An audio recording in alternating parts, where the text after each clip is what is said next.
السلام علیکم ورحمة الله وبرکاته.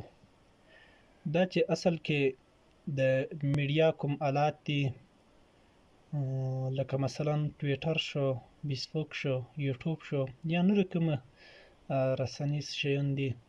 اگر چې دا کفار د مسلمان د بلیارې کولو دپاره جوړ کړي دي، د مسلمان د خیر دپاره یې نه دي جوړ کړي.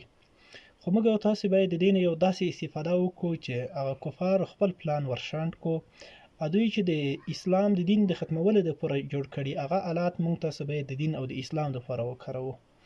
نو زموږ دغه یوټیوب او د فیسبوک پاڼه او همدا رقم ته د یوټیوب د موږ چې دی په دې کې به انشاءالله ټول داسې یو څه خپروو، داسې یو څه نشروو چې هغه به د دین او د اسلام د ترقۍ دپاره وي، او کوم مسائل او اهم مسائل د مسلمانانو چې هر وخت ته ضرورت کیږي، خصوصا د لمانځه او د روژې او د زکات او د حج په اړه، هغه به انشاءالله درته نشر کوو.